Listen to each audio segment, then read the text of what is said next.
వింతెత్తెదిగిన నీ వెనకాగనమైన పునాదే నాన్న. ఏమిచ్చావని నిందించకురా నాన్నను.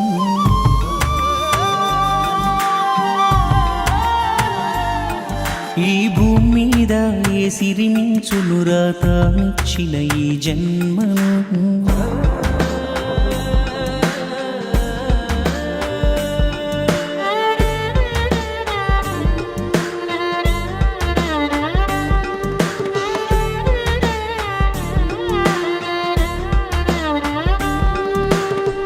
నీ గెలుపును 10 మందికి తెలిపి పులకించే పసి హృదయం. ఓటమిని ఒంటరి చేస్తున్న ఓదార్చే తొలి నేస్తం. నీ గెలుపును 10 మందికి తెలిపి పులకించే పసి హృదయం.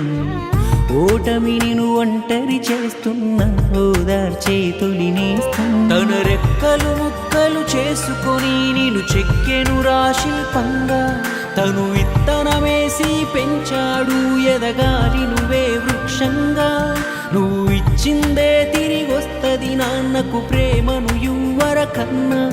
ఇది గుర్తుంచుకొని జీవించు నువ్వు రేపింకొకడికి నాన్న. ఏమిచ్చావని నిందించకురా నాన్నను.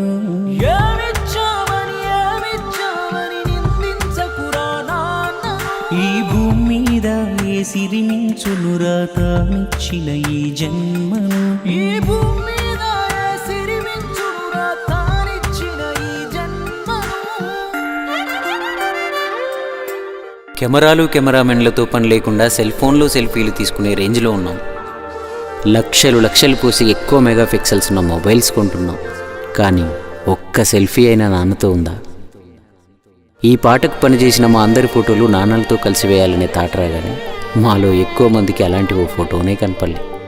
ఒకవేళ ఇప్పటికిప్పుడు దిగుదామన్నా ఏ ఒక్కరి దగ్గర నాన్న లేడు. ఇప్పుడు మీరు కూడా ఫోటో కోసం వెతుకుతుండొచ్చు. కానీ మనం వెతకాల్సింది నాన్న ఫోటోని మాత్రమే కాదు, తనకున్నవన్నీ మనకే ఇచ్చేసి ఎక్కడో దిక్కులేని వాడిలా మిగిలిపోయిన నాన్నను కూడా. మన లక్షలు దోస్తులు, ఆస్తులు, పెళ్ళాం, పిల్లలు ఇవన్నీ ఇంకా మనతో చాలా కాలం ఉంటాయి. కానీ నాన్న ఇంకెన్నాళ్ళుంటాడు?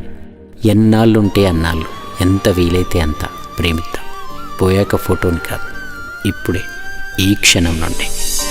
తీరాలే నిన్ను చేర్చాలనుకుంటాడు తనకందని ఆనందం